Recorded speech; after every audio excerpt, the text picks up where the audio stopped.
These larger issues of diet as a vehicle for social justice have been occupying the minds of individuals in the United States for hundreds of years now, and continue to into the 20th century. And that's a fairly remarkable historical continuity, and one that vegetarians, I think, should be proud of.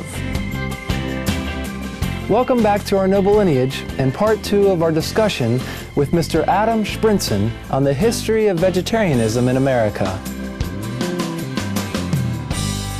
As the 1830s turned into the 1840s and 1850s, vegetarians embraced the lifestyle primarily because of the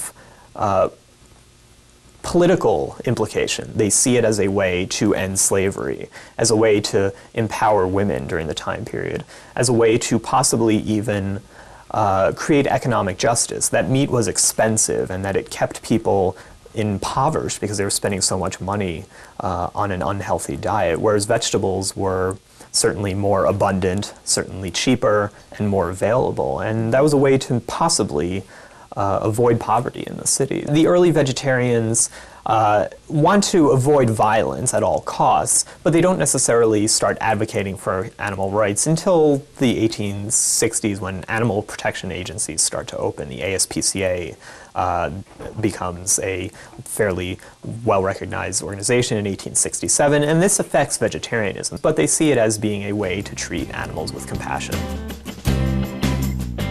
In part 1 last week, we were introduced to some of the founders of the Vegetarian Society. Their reasons for meat abstention were rooted in religious beliefs. As the health benefits of a plant-based diet were soon realized, vegetarianism became even more an attractive way of living. The leaders of this new vegetarian society were sort of an interesting combination of the dietary reformers of the time. So Sylvester Graham was one of the original vice presidents. One of the more important leaders of this new movement was a figure named William Alcott, who was actually Louisa May Alcott's uncle. And he becomes the first president of this American Vegetarian Society. And Alcott was a trained physician and a religious figure as well, and found a way to sort of combine these two aspects of his life to argue for vegetarianism from a physiological standpoint, that it was healthier, it was a way to avoid disease, which was certainly in the 1840s and 1850s a serious problem in American cities. And Alcott but argues from a very spiritual standpoint, that it is the most natural diet, the one that individuals were intended by God. William Alcott authored the book, The Vegetable Diet, as sanctioned by medical men and by experience in all ages. Together with his cousin, Bronson Alcott, they founded the Fruitlands Vegetarian Commune, which was later made famous by Louisa May, Mr. Bronson's 10-year-old daughter. Famous transcendentalist and nature literature writer Henry David Thoreau was a close friend of Bronson Alcott, who was also one of the founders of the Transcendentalist Club. Part of the way that they advocate for vegetarianism is that they argue that it's a cleaner lifestyle and that it will make them healthier individuals, able to sort of withstand the rapid growth of urbanization that's going on throughout the 19th century. There's a sort of romanticism going on, that vegetarians see all these changes going on, and while on one hand they embrace them because they are living in the cities, at the other hand they look back to a more simple time in which people lived more communal lifestyles, and they see vegetarianism as a way of maybe getting back to that way of caring for one another.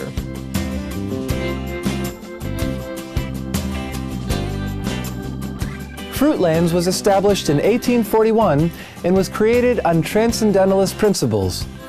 To establish their independence and eliminate the need for trade outside of Fruitlands, community members grew their own food and made their own goods. They also strongly encouraged working together as a community to support one another. At the same time, however, each person also strived for individualistic improvement. Education there was also considered an important element in the development of a child's intuition. Members of Fruitlands subsisted on simple vegan diets. Co-founder Charles Lane wrote, "Neither coffee, tea, molasses, nor rice tempts us beyond the bounds of indigenous production. No animal substances, neither flesh, butter, cheese, eggs, nor milk pollute our tables, nor corrupt our bodies. Root vegetables were not eaten as their lower nature of downward growth did not complement the members' endeavors of higher self-improvement.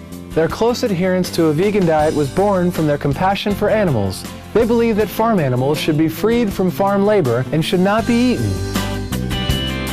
Vegetarian boarding houses start to become popular in cities in the Northeast in the 1830s.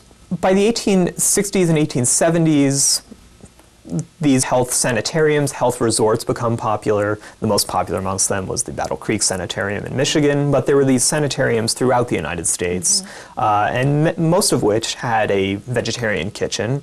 The ones that didn't have a vegetarian kitchen also offered a vegetarian meal plan to those who were interested, but majority of them adhered to principles of vegetarianism because it was seen as being healthiest. The Seventh-day Adventists come fundamental to the vegetarian movement by the 1880s with the opening of the Battle Creek Sanitarium, who also view vegetarianism as sort of a religious calling. Many famous figures in the United States history, including some of the key founding fathers, were dietary reformers themselves. Franklin lived an on and off vegetarian lifestyle. Quakers were one of the first American groups that lived a vegetarian lifestyle, although they didn't necessarily preach about it. Lincoln certainly was aware of the movement, and his wife, Mary Todd, actually ends up staying at the Battle Creek Sanitarium in the 1880s, well after Lincoln had passed. We have enjoyed your company on this episode of our Noble Lineage, Tracing a Venerable History with Adam Shprintzen. We will see you again next Sunday for the conclusion of our three-part feature. Coming up now is Between Master and Disciples here on Supreme Master Television. May health and happiness be constant companions on your journey back to the divine. For more information about Mr. Adam Shprintzen and his Archimedean lever of vegetarian history, recipes, and ephemera, please visit vegetarianhistory.com.